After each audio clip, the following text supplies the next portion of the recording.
বীরভূমের সিউড়িতে কমিশনের বিশেষ পর্যবেক্ষকের বৈঠকে বিজেপি ও তৃণমূলের প্রতিনিধিদের অভিযোগ ধর্মের ভিত্তিতে ভোটার বাদের অভিযোগ। এই নিয়ে আমরা কথা বলবো। আমাদের সঙ্গে ফোন লাইনে রয়েছেন আমাদের প্রতিনিধি ঋতভাস। ঠিক কি অভিযোগ করা হচ্ছে? তুমি দেখো, আজ সকালে সিউড়ির জেলা শাসকের দপ্তরে আসেন কমিশনের স্পেশাল অবজারভার সুব্রত গুপ্ত।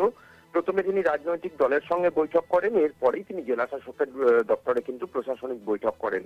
মূলত এই যে বৈঠক, এই বৈঠকে যে সমস্ত রাজনৈতিক দলগুলি অংশগ্রহণ করেছিল তাদের মধ্যে বিজেপি এবং তৃণমূল দুই তরফেই কিছু কিন্তু অভিযোগ তোলা হয়েছে এসআইআর নিয়ে। বিজেপির অভিযোগ যে বেশ কিছু বুথে এসআইআর এর নাম তোলার নাম করে গড়মিল রয়েছে। এছাড়াও মৃত ভোটারের সংখ্যা অনেক কম।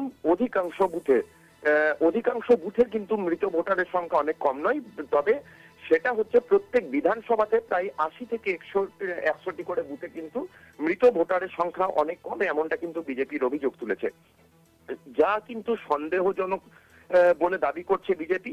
এবং এই যে প্রজেনি ভোটার তাদের নিয়েও কিন্তু বেশ কিছু অভিযোগ নির্বাচন কমিশন বা বিশেষ পর্যবেক্ষককে কিন্তু বিজেপির তরফ থেকে জানানো হয়েছে।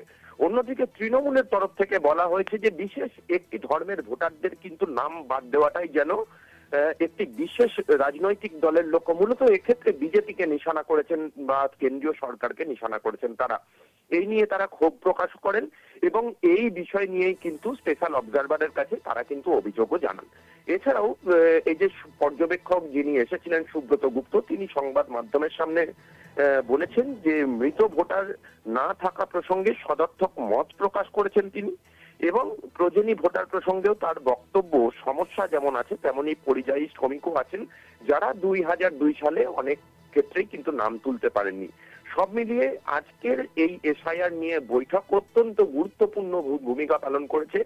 তবে আগামী দিনে এই বৈঠকের কি পরিণতি হয় বা এই বৈঠকের পরে সাধারণ মানুষ কতটা সুরাহা পান বা বিএলওদের ওপরে কোনো চাপ আছে কিনা, সেটাই কিন্তু এখন দেখার। ধন্যবাদ তোমায় ঋতভাস। আমাদের সঙ্গে ফোন লাইনে ছিলেন আমাদের প্রতিনিধি ঋতভাস চট্টোপাধ্যায়।